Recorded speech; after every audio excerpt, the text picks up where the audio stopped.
그래서 끊으면 10 년은 젊어진다. 그래서 정제도가 높고 중독성 있는 이 과자가 왜 하필 이 중독이 되나. 마약 중독하고 똑같을 정도로 이 중독성이 강하다고 합니다. 그 이유는요, 바로 범인들이 있어요. 7 가지 범인들이 이 책에 있거든요. 그래서 그 7 가지의 범인들이 바로 이 중독을 불러일으킨다고 그래요. 그러면은 하나가 아니라는 거네요? 맞아요. 백설탕 있고요. 과당이 있어요. 그리고 인공 감미료가 있고요. 그다음에 밀가루가 있고요. 그다음에 소금 이야기를 오늘 할 거고요. 기름 이야기, 스트레스 이야기. 이 7 가지가 바로 싹 다 중독성을 불러일으킨다고 하니, 처음에 이제 백설탕에 대해서 이야기를 하면서 우리 혈당치를 급속하게 높이기 때문에 정제된 설탕들이 왜 위험한가 이야기를 했었죠. 그 다음에 두 번째, 과당은 이거는 더 위험하다고 이야기를 했어요. 왜냐하면은 정제도가 높기 때문에 과당은 이런 과일이나 꿀애들은 단당이거든요. 그래서 이거를 정제를 했기 때문에 우리가 뭔가 음식에 다 들었어요. 특히 탄산음료 이런 데도 많이 들어서 이 차가운 과자류에다 많이 쓰고 드레싱 많이 뿌려 드시는 분들 안 됩니다. 아이스크림 이거 좋아하는 건데 안 돼요. 젤리, 푸딩, 요구르트 다 과당들이 너무 많아서 이 과당이 과자 중독을 일으킨다고 이야기를 했어요. 그리고 또 무서운 거, 이 안에 있는 이성화당이라고 해서 유전자 변형 옥수수가 들어간대요, 재료가. 그래서 이걸 많이 먹으면 우리 노화 물질이 생성이 돼서 염증을 일으켜서 이게 신경장애, 심근경색, 신장, 백내장, 뇌졸중, 이런 동맥경화, 포도당, 아무튼 이 대사질환에는 다 과당이 영향을 주고 바람도 가속화시킨다고 해서 이 과당에 대해서 무시무시한 이야기를 지난번에 했습니다.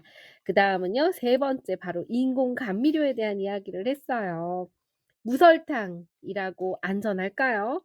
절대 아니라는 거죠. 그래서 제로 칼로리나 무설탕이라고 중독성이 없는 건 아니기 때문에 대표적인 게 아스파탐, 그리고 이런 인공 감미료. 그래서 되게 많아요. 아스파탐, 아셀설팔, 칼륨, 스크랄로스, 사카린, 네오탐, 돌친, 치클로, 위험성이 높은 것들이 굉장히 많은데 얘네들은 더 위험해요. 중독성도 문제지만 그 자체가 우리 몸에 악영향을 일으킨다고 하고, 아직 밝혀지지 않은 연구도 많이 있다고 하니 되도록이면 인공으로 된 거는 좋지 않다라고 보시면 된다고 했습니다. 그래서 오늘은요, 이 인공 감미료를 이어서 오늘은 이제 범인이, 네 번째 범인 밀가루에 대한 이야기를 하려고 그래요. 이 밀가루도 마약처럼 중독되는 밀가루라서 이 밀가루가 많은 빵, 저도 이 빵 너무 좋아합니다. 달콤한 빵에 손을 놓지 못하는 이유는 이 중독 때문이래요. 밀, 원래 밀은요, 이제 그 건강한 먹거리로 여겨진 이런 통밀 같은 경우, 이 통밀이 문제가 뭐냐? 이것도 정제를 시킨다는 거죠. 그래서 이 안에 또 끈적끈적하게, 왜 반죽하면은 이게 뭉치잖아요. 그러면서 뭔가 덩어리처럼, 이게 글루텐이라고 하는 건데, 이 글루텐으로 인한 과민증이 알레르기 반응으로 나타나는데, 이게 장 점막에 염증이 생기는 셀리악병이라고 해서 20 년도 사이에 급증했다고 그래요. 그러니까 100 명당 1 명꼴로 이 글루텐이 과민증이 이 병에 걸린다고 합니다. 그러니까 100명 중에 1 명이라서 굉장히 어 되게 생각보다 많은 경우라고 볼 수 있어요. 이 밀가루가 안 받는 사람들이 많다는 거죠. 이 글루텐이 없다고 하더라도 이 뭉치는 영향을 주는 게 뭐가 있을까요? 쌀 전분, 뭐 타피오카 전분, 감자 전분, 이런 정제도가 높은 원료들은 다 안심할 수가 없다고 그래요. 그래서 미국의 순환기 질환자의 권위자인 윌리엄 데이비스 박사는요, "밀을 끊어야 건강하게 오래 산다."라고 이야기를 했어요. 여러 가지 글루텐이 몸에 들어가면 단백질로 분해가 됩니다. 그래서 이 단백질이 면역 기능의 균형을 무너뜨리고 장에 점막에 염증을 일으킨대요. 그리고 특히 부드러운 과자가 더 위험하대요. 밀로 만든 대표적인 음식이 빵인데 독일 빵은요 거칠거칠해요. 그리고 프랑스 하면 딱 떠오르는 게 바게트잖아요. 겉은 딱딱하고 이런 거. 정말 그거는 음 근데 이제 문제는 폭신폭신하고 이렇게 달콤한 빵 같은 경우는 너무 부드럽게 흡수가 되죠. 근데 이거 역시 설탕도 많이 들어가지만 버터도 많이 들어가고 이 밀 중독을 되게 높이는 빵이거든요. 그래서 이 밀이 왜 그렇다면 과자 중독을 일으킬까요?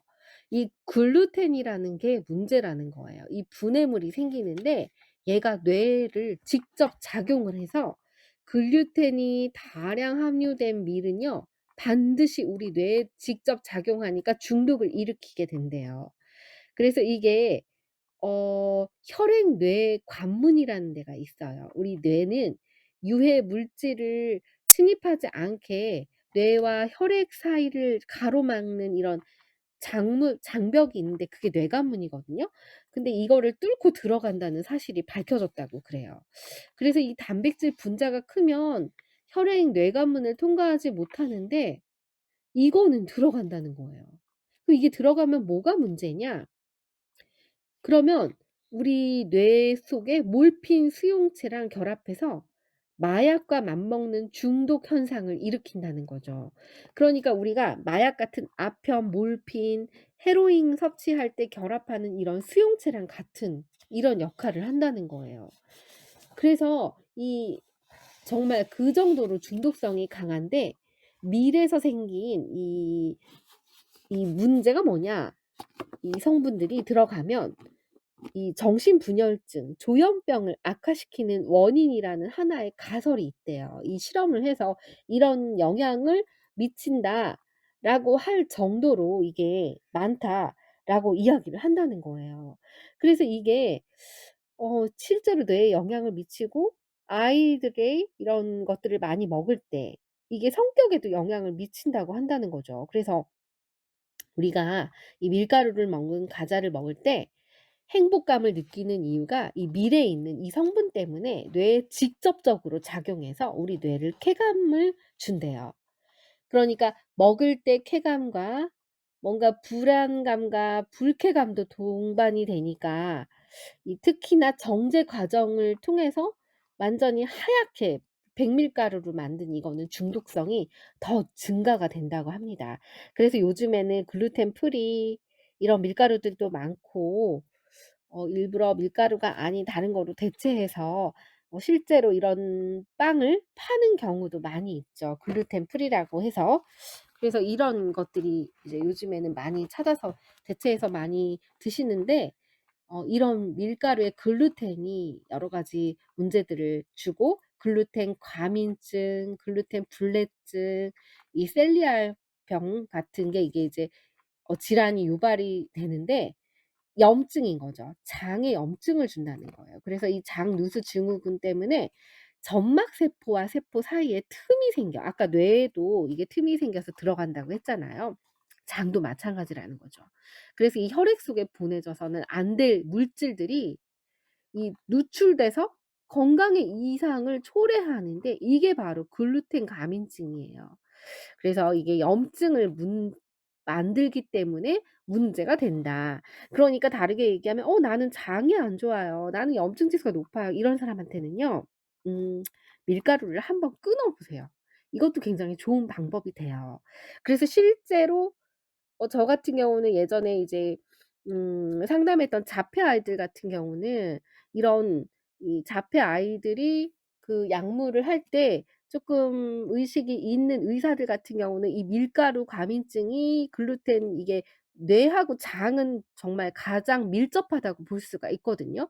그래서 밀가루를 아예 안 먹고 계속 뭔가 이렇게 글루텐이 이거를 피해서 식생활을 완전히 식단을 바꿨어요. 그렇게 했을 때 확실히 뭔가 아토피나 이런 것들도 굉장히 많이 개선되는 거를 봤지만 특히나 이제 뭔가 이렇게 정서적인 불안이라든지 그다음에 심리적으로 뭔가 이렇게 상동 행동이라든지 이런 것들이 현저하게 떨어지고 잠을 제일 잘 잘 수 있는 이런 뭔가 심리적인 안정감하고도 이게 굉장히 연관이 크다는 거죠.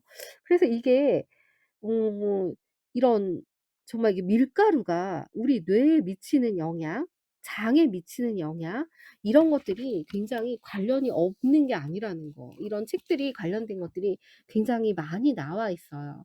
그래서 이 장뿐만 아니라 우리 몸에 나타나는 이런 염증은 다 좋지 않은데 물론 이 "밀가루 때문이다."라고 "완전히 이거다."라고 이야기를 할 수는 없어요. 왜냐하면 쪼금 이따 나오는 기름도 있는데 그 기름도 정말 많이 영향을 주고 하나하나가 이 당도 마찬가지고 영향을 주는 게 이런 복합적인 거라고 볼 수가 있거든요. 하지만 이 밀가루도 무시를 못하는 거죠. 그리고 또 우리가 통밀이나 이런 것들은 덜한데 왜 백밀가루들 이런 것들이 보면은 또 그 안에 첨가물들이 되게 많기 때문에 그런 것들이 혼합이 될 때 더 문제를 더 많이 일으킨다는 거죠. 그래서 이것도 사람마다 체질이 다른 이유이기도 하지만 꼼꼼하게 이런 것들을 따져 보는 것도 필요해요. 방법은요. 내가 밀가루를 안 먹어 보는 거랑 먹어 보는 거랑 비교를 해 보시면 된다는 거죠. 그러면 확실히 컨디션이 좋아지나 안 좋아지는지를 내가 느낄 수가 있어요. 그래서 저도 밀가루를 끊었을 때 확실히 장 건강도 그렇고 굉장히 개선되는 거를 볼 수가 있어요. 근데 이게 끊지를 못하겠어요. 생각이 나요. 특히나 먹을 때는 더 중독성이 큰 것 같아요. 그래서 이 체내 염증은 어쨌거나 노화를 촉진시키죠. 왜냐하면 염증이 생기면은 빨리 우리 몸이 이거를 제거하기 위해서 애쓰다 보면은 우리 몸은 노화가 될 수밖에 없어요. 그리고 음 근육이 잘 빠지고요. 인지 기능이 떨어지게 만들어서 이게 건망증이라든지 심하면은 치매 초기 증상까지 느낀다면 밀가루를 끊으면 뇌가 맑아진다고 하죠. 그래서 이게 장 상태도 좋아지고요. 인지 기능은 장이 좋아지면 개선돼요. 그래서 이런 장누수 증후군은 우리 몸에 어떤 영향을 미치나 머리가 멍해지고 우울하고 두통이나 편두통도 만들고 피로감이나 나른함과 빈혈, 두드러기, 관절 염증, 부종, 그다음에 비타민, 미네랄 결핍증, 저혈당 상태, 그다음에 장 기능이 이상한 뭔가 설사나 변비 같은 복통, 역류성 식도염, 현기증 뭐 이런 현상들을 나타낸다고 그래요. 미드나잇 님, 좋은 하루 님 반갑습니다. 어서 오세요. 그래서 이 먹는 행위는 우리가 쾌락이 있고요. 중독성이 있어요. 그래서 어떤 게 중독성을 주냐? 뭔가를 한 입 먹었을 때 '와 기분 좋다.'라고 느끼는 음식은 모두가 다 중독성을 초래할 가능성이 있습니다. 그래서 이 중독과 관계가 있는 게 바로 이 도파민이거든요. 이게 쾌감을 느끼면 이 뇌에서 계속 증가를 하죠. 그러니까 이거를 찾기 위해서 계속 뭔가 그 음식을 찾게 되는 거죠. 그래서 정제를 많이 한 거, 특히 당, 뭐 설탕, 밀가루 이런 것들이 비만, 스트레스 그다음에 계속 뭔가 참지 못하고 폭식하게 만드는 원인이 됩니다. 그다음에 다섯 번째 소금이에요. 소금도 그럼 과연 안전하지 않다는 거네요. 한 번 먹기 시작하면 소금 역시 중독이 된다고 합니다. 우리 생명 유지에 꼭 필요한 건 소금이 맞아요. 염분, 나트륨 필요로 하죠. 이 만약에 약 0.3% 0.4% 이 정도가 소금이 우리 몸에 필요합니다. 체중이 60 킬로인 사람은 약 200 그램의 염분이 필요해요. 그러면 염분이 더 많이 먹어서 염분이 섭취가 많을 때는 몸 밖으로 소변과 함께 배출이 돼요. 근데 이 체내 나트륨의 농도가 혈액이나 림프액 등 세포 바깥이 높고 안쪽은 칼륨이 많아서 이 나트륨하고 짝꿍이 칼륨이거든요. 오메가3 하고 짝꿍이 오메가6고 그다음에 칼슘 짝꿍이 마그네슘인 것처럼 인과 또 이런 이게 하나의 시소처럼 영양소들은 균형을 맞춰서 얘네들이 가지고 있어요. 그래서 이 나트륨하고 칼륨은 서로 시소처럼 뭔가 칼륨이 많으면 나트륨이 낮아지고 나트륨이 많으면 칼륨이 부족해지고 이런 식으로 가거든요. 그래서 이제 나트륨을 많이 먹게 되면 칼륨이 나트륨을 세포 밖으로 내보내서 혈액에서 칼륨이 세포 내 흡수돼서 농도를 조절하는 거죠. 그래서 이 세포 안과 바깥을 칼륨이에요. 칼슘이 아니라 칼륨과 나트륨이 왔다 갔다 하면서 노폐물을 주고받습니다. 그래서 우리 몸의 균형이 되게 중요한데 문제는 염분이에요. 너무 우리가 과자들이 또 짠 게 많잖아요. 그러면 단짠 이런 음식들을 많이 먹다 보면 염분이 많이 들어가는데 이게 보통 이 세계보건 기준에서 보건기구의 기준으로는 1 일당 1 일에 0.5 그램 정도 제시하는데 보통 우리나라 특히 염분 되게 섭취 많이 하거든요. 10 그램에 달할 정도로 염분의 섭취량이 10 배가 뭐예요? 20 배까지도 올라갈 수 있다는 거죠. 그러니까 지금의 문제는 뭐냐? 염분을 너무 과다 섭취하는 게 문제라는 거예요. 그렇다면 이 염분을 살펴볼 때요. 천일염과 정제염을 살펴봐야 돼요.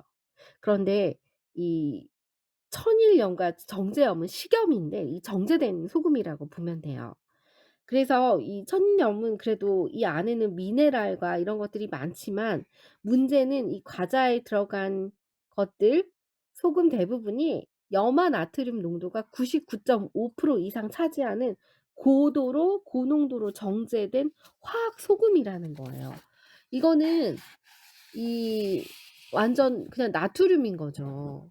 그냥 전통의 그 바다에서 염전에서 그런 제조하는 이런 소금이 아니라 칼슘이나 마그네슘이나 이런 칼륨이 없는 미네랄이 거의 제거가 된 그냥 완전히 여기서 고농도로 정제된 식염인 거예요.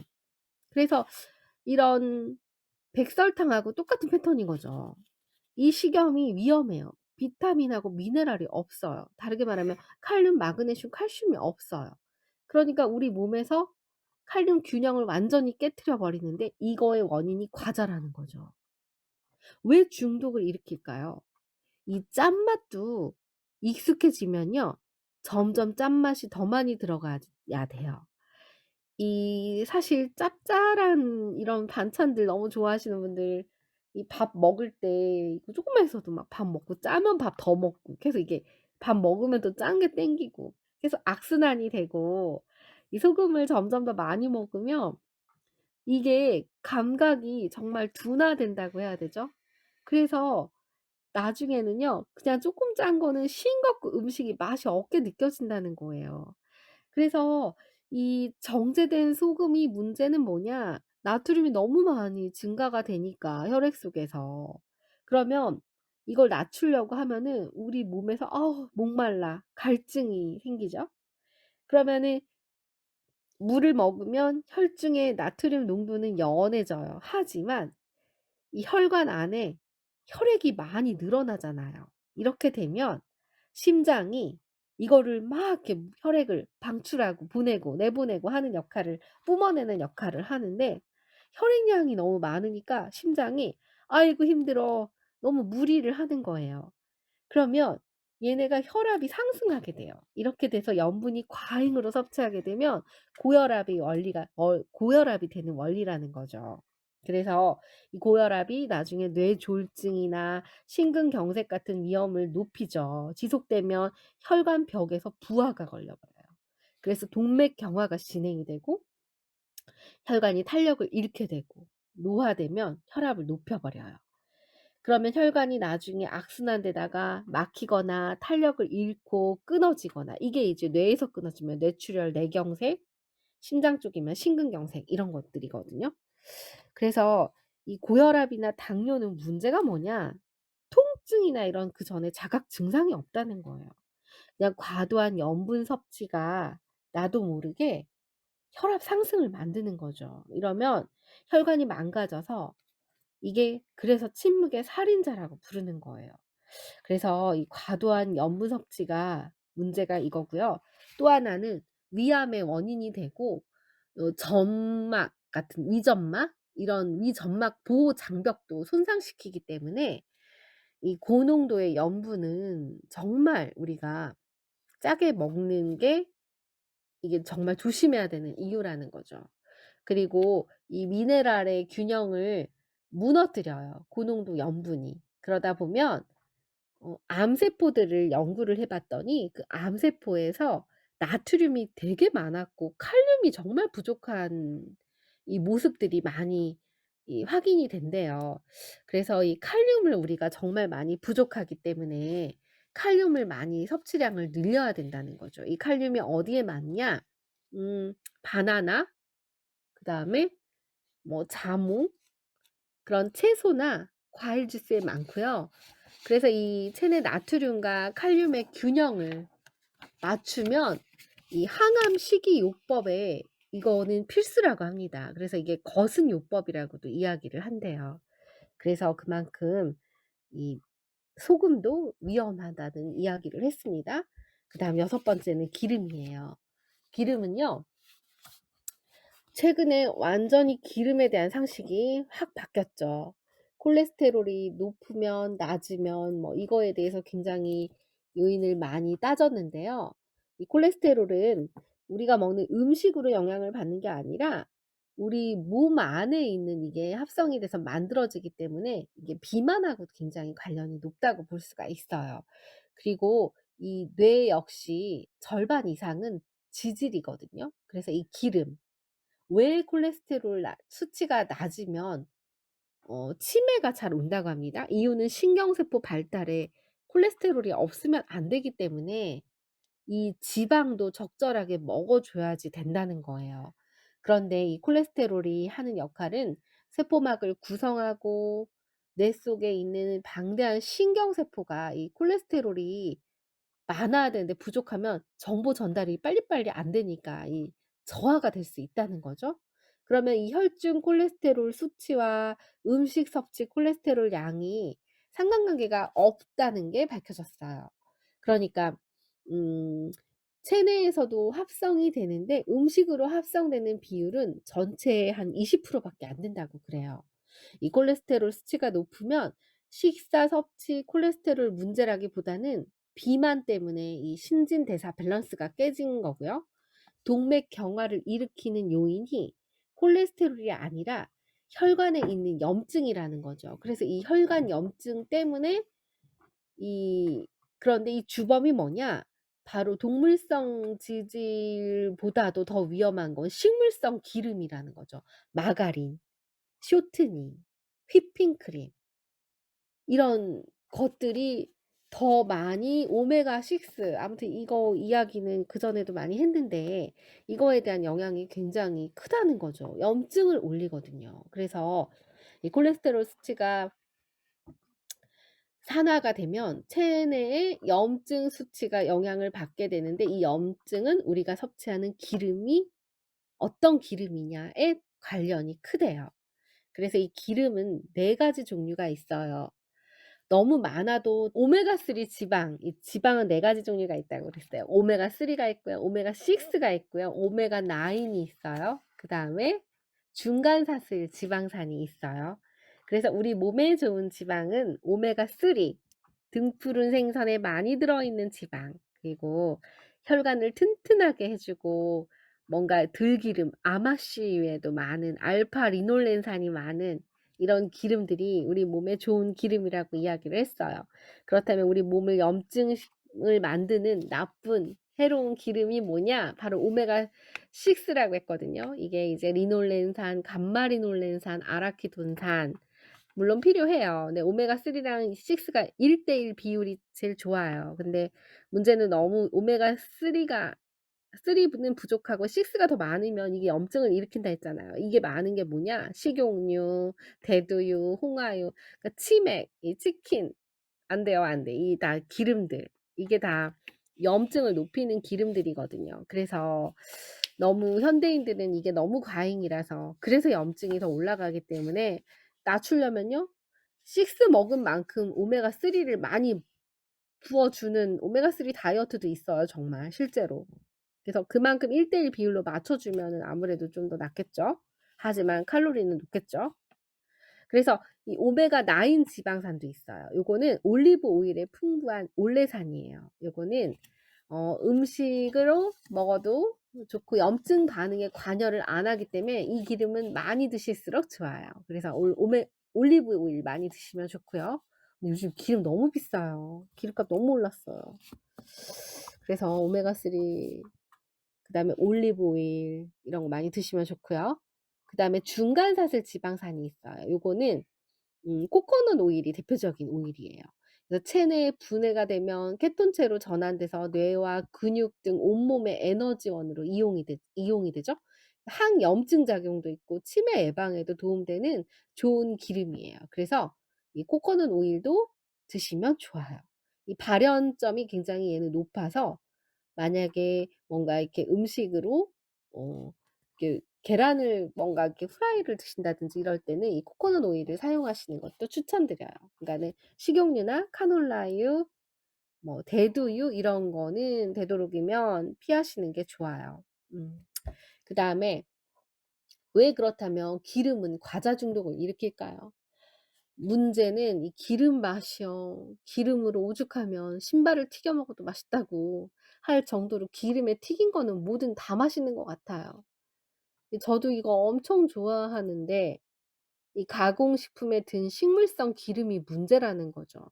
쇼트닝, 마가린, 정제 기름을 혼합한 이런 혼합유 같은 기름들은 중독뿐만 아니라 이 굳어요.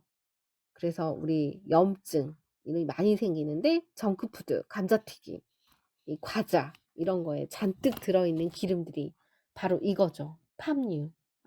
이거 어떻게 해요? 너무 끊기 어려워요. 근데 이 쥐 실험을 해 봤대요. 그랬더니 음 40일 동안 쥐가 이거를 정크푸드를 먹였더니 아무리 그만큼 먹어도 이제 만족감을 못 느낀대요. 점점 더 많이 먹어 치우더라는 거예요. 그래서 비만이 된대요. 그러면서 보상 회로가 완전 망가지는 원리가 이 마약 중독과 약물 중독 원리랑 똑같은 원리로 중독성이 유발된다는 거죠. 그래서 이게 중독성이 크대요. 그래서 이 문제라는 거죠.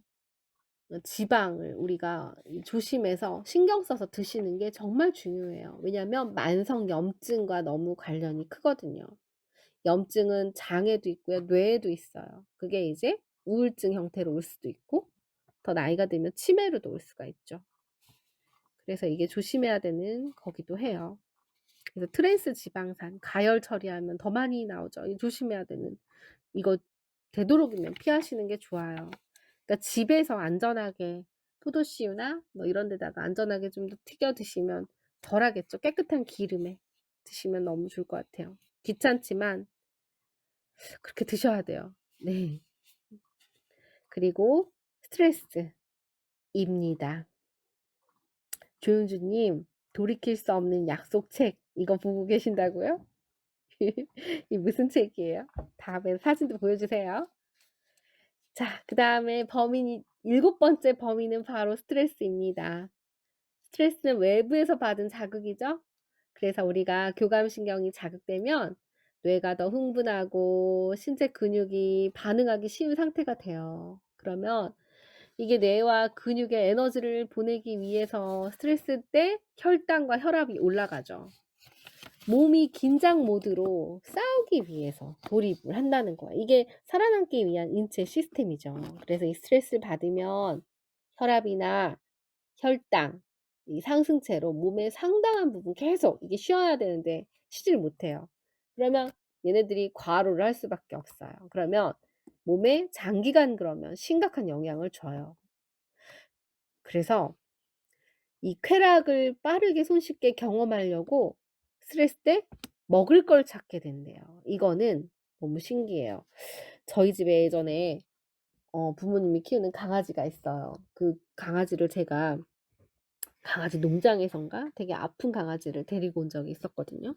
근데 그 강아지가 되게 아기 때 데리고 왔는데 너무 먹는 거에 진짜 허겁지겁 먹고 특히 굉장히 먹는 거에 예민했어요. 그래서 지금도 뭔가 먹을 때 건드리면은 얘가 꽉 물어요. 그래서 건드리면 안 돼요. 근데 그 스트레스를 받으면 굉장히 사료를 아닥아닥 이렇게 깨물어 먹는 이런 상황들을 많이 봤거든요. 물론 저희 집은 고양이들도 그래요. 그래서 이게 보니까 그러니까 사람만 그런 게 아니라는 거죠. 동물이든 사람이든 스트레스를 받으면 다들 배가 고프지 않아도 그냥 아닥아닥 뭔가 먹어야지 이 스트레스가 풀리는 무심코 먹게 되는 이 보고가 있어요, 연구 결과. 그래서 이런 음식들을 또 찾아보니까 어떤 음식들을 많이 스트레스를 받았을 때 먹나 봤더니 동물도 그렇고 사람도 그렇고 이 당질, 탄수화물류를 제일 많이 먹더라는 거예요. 그리고 사람은 당질이나 지질 둘 다 포함된 음식들을 먹기가 쉽다는 거죠. 그래서 이렇게 과자 저는 스트레스 받으면 좀 아이스크림 같은 거 좀 좋아하거든요. 이게 그 이유였던 거죠. 그래서 이 달콤한 과자는요 실제로 스트레스를 줄여 줘요. 왜냐하면 설탕을 마신 그룹과 이 아스파탐이 든 음료를 마신 그룹으로 연구를 해 봤더니 실험 결과 스트레스 때 설탕을 마신 그룹은요 이 스트레스 호르몬인 코티솔이 증가하지 않아요. 진짜 효과가 있네요. 그러면서 기억을 관장하는 해마가 활성화가 되더라는 거예요. 그러니까 이 해마는 굉장히 스트레스에 약하거든요. 우리가 스트레스가 높을수록 기억력이 떨어져요. '나 요즘 왜 이렇게 깜빡깜빡하지? 왜 요즘에 뭔가 집중이 안 되지? 왜 공부가 안 되지? 왜 집중이 안 되고 이럴까?' 이럴 때는요. 내가 스트레스가 있나를 점검해 봐야 돼요. 왜냐하면 이 스트레스하고 이 해마는 굉장히 뗄래야 뗄 수 없어요. 왜냐하면은 이 해마는 스트레스에 약하고 또 뇌에 코르티솔이 과잉 분비가 되잖아요. 그러면 해마의 신경이 파괴돼요. 그래서 이 어릴 때 아이들이 이 뇌가 변하죠. 진짜 스트레스 많이 받은 환경에 처한 아이들이 굉장히 뇌가 상당히 이 스트레스 많이 받으면 이쪽으로 완전히 그쵸. 신경이 죽을 수밖에 없어요. 그러면 코르티솔이 증가하지 않고 해마가 활성화되었다는 건 분명히 스트레스에 반응하고 있지 않다는 뜻이거든요. 그러니까 과자가 스트레스를 줄여 주는 게 맞네요. 그렇다면 이 아스파탐이 든 음료를 마신 그룹은 어떨까요? 얘는 코르티솔이 증가하고 해마 기능이 억제됐어요. 그러니까 해마가 이게 그 활성화가 안 되고 억제됐다는 거는 코르티솔이 증가했다는 거는 효과가 없다는 거죠. 그러니까 설탕도 인공 감미료도 둘 다 단 음료는 맞는데 스트레스에는 설탕이 오히려 스트레스를 감소시킨다는 거죠. 근데 아스파탐은 도움이 안 된다는 거죠. 그러면 '아 이제 스트레스를 받으면은 인공 감미료가 아니라 설탕이 든 걸 먹어야 되나?' 이렇게 생각할 수가 있는데 사실 스트레스가 풀려요. 근데 비만이 될 수 있어요. 그러면 식욕 이상과 이 단 것의 중독을 부추기니까 계속적으로 스트레스 해소를 위해서 계속 설탕이 든 거를 먹게 되는 악순환에 빠질 수가 있다는 거죠. 그러면 이 스트레스는 단 거를 당기게 하는 게 본능이라고 했어요. 생물학적인 거예요. 사람도 동물도 마찬가지로 다 이거에 이제 탄수화물을 선택해요. 그러면 이 좋은 스트레스 해소법은 없을까요? 중독에서 벗어나는 방법은 없을까요? 뭔가 운동이라든지 아니면은 뭔가 산책이라든지 나만의 다른 걸로 찾으셔야지 이 "먹는 거로 하면 위험하다." 뭐 이런 이야기를 하고 있습니다. 그래서 이 스트레스는 만병의 근원이에요. 그래서 우리가 이 코르티솔이 내장 지방을 증가시키죠. 그래서 이 고혈압, 고혈당, 대사 이상까지 초래하고 또 연구 결과 보니까 특히 영국에서 화이트홀 연구에서 밝혀졌고 미국도 이런 같은 연구 결과가 나왔는데 사회적인 지위가 낮을수록 이 경제적으로 어 경제적인 것과도 관련이 커요. 지위가 낮을수록 경제적으로 빈곤할수록 더 심한 스트레스로 질환이 걸리기가 쉽다는 거죠. 그럴 수밖에 없어요. 왜냐하면은 많이 세상에서 많은 것들이 돈으로 해결이 되거든요. 근데 이제 돈으로 해결이 안 되는 것도 있지만 웬만한 건 돈으로 해결되는 것들이 많기 때문에 그렇게 어느 정도 경제적으로 여유롭고 지위가 높고 하면은 작은 거에 스트레스를 받지 않아요. 하지만 경제적으로 지위가 낮고 경제적으로 또 빈곤하고 지위가 낮을수록 작은 거에도 쉽게 목숨을 걸 수밖에 없다는 거죠. 그러니까 스트레스에 취약할 수밖에 없어요. 특히나 빈곤층의 아이들은 스트레스로 인해서 뇌 구조가 완전히 다르더라는 거예요. 그러니까 경제적으로 여유가 있는 집 안에서 스트레스가 적을 수밖에 없으니 더 공부를 잘할 수밖에 없네요. 불공정하지만 이게 맞대요. 그러니까 이 스트레스, 코르티솔이 식욕을 억제하는 기능을 하다가 뉴런을 죽여버린다고 하니 스트레스가 스트레스를 부르는 악순환을 주죠. 그래서 늘 몸과 마음을 관리하는 게 정말 중요하다고 볼 수가 있어요. 또 살이 찌면 단맛에 둔해진다고 합니다. 그래서 이 우리가 다른 이 여러 맛 중에 감칠맛에 대해서는 반응이 차이가 없었어요. 근데 특히 단맛하고 쓴맛에는요. 이 반응이 좀 이렇게 살찐 쥐들을 보니까 더 반응이 떨어져요. 그러니까 살이 찌면 단맛에 둔해진대요. 쓴맛에도 둔해지고 그래서 다 맛있나? 그렇다고 하네요. 그래서 단맛에 둔해져서 이 만족감을 얻으려면 점점 더 단맛을 찾는다는 거죠. 그래서 이런 스트레스가 이런 네 범인이래요. 그래서 우리가 7 가지 범인들을 살펴봤어요. 백설탕, 과당, 인공 감미료, 밀가루, 소금, 기름, 스트레스. 이거 안 먹고는 못 살죠. 하지만 우리가 살면서 제일 조심해야 되는 부분 아닌가라는 생각이 들어서 오늘은 여기까지 하도록 하겠습니다.